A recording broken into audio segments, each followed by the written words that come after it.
በስመ አብ ወወልድ ወመንፈስ ቅዱስ አሐዱ አምላክ አሜን። በስመ አብ ወወልድ ወመንፈስ ቅዱስ አሐዱ አምላክ አሜን። በስመ አብ ወወልድ ወመንፈስ ቅዱስ አሐዱ አምላክ አሜን። ሰላም ለይኩሙ ክቡራን አሐቴ ወአኀዌ እፎ ሃለውክሙ ሰላም ንኣኻትም ይሁን ክቡራት ኣሕዋቴና ኣሓቴን ከመይ ኢኹም? ከም እግዚአብሔር ቅዱስ ፈቃድ አምላክ ፈቀደለይ ትብል መዝሙር ሓቢርና ንዘምር።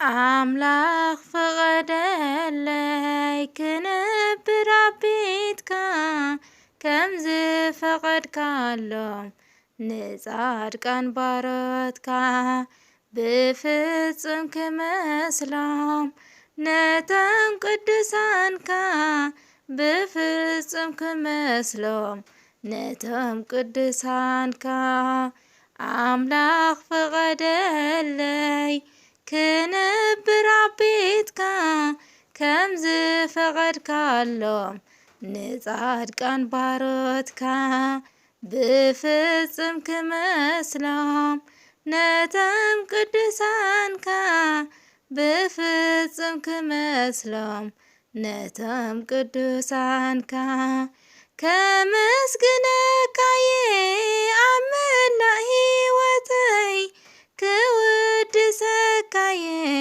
ብኩሉ ዘመነይ ፍጹም ንኽምለስ ጎይታ ኣለው ጎነይ ብዓይኒ ምሕረትካ ደምስሶ ኣበሳይ ብዓይኒ ምሕረትካ ደምስሶ ኣበሳይ አምላክ ፈቀደለይ ክነብር ኣብ ቤትካ ከምዝ ፈቀድካሎም ንጻድቃን ባሮትካ ብፍጹም ክመስሎም ነቶም ቅዱሳንካ ብፍጹም ክመስሎም ነቶም ቅዱሳንካ ነቶም ዘፍቅሩኻ ኣብሊስካ ተፍቅሮም ትእዛዝካ ዘኽብሩ ደቂ ኣዳም ኩሎም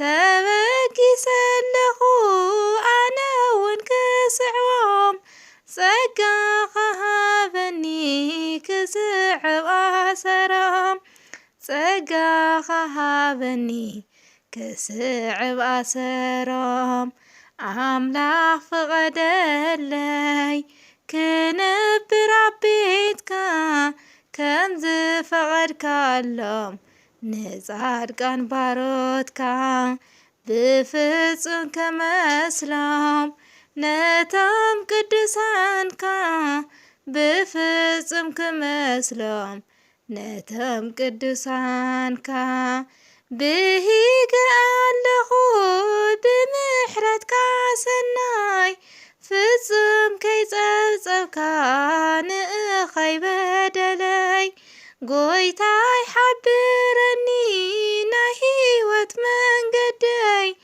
ኣነ ከይጠፍአካ በለኒ ጓለይ ኣነ ከይጠፍአካ በለኒ ጓለይ አምላክ ፈቀደለይ ክነብር ኣብ ቤትካ ከምዝ ፈቀድካሎም ንጻድቃን ባሮትካ ብፍጹም ክመስሎም ነቶም ቅዱሳንካ ብፍጹም ክመስሎም ነቶም ቅዱሳንካ አምላክ ፈቀደለይ ክነብር ኣብ ቤትካ ከምዝ ፈቀድካሎም ንጻድቃን ባሮትካ ብፍጹም ክመስሎም ነቶም ቅዱሳንካ ብፍጹም ክመስሎም ነቶም ቅዱሳንካ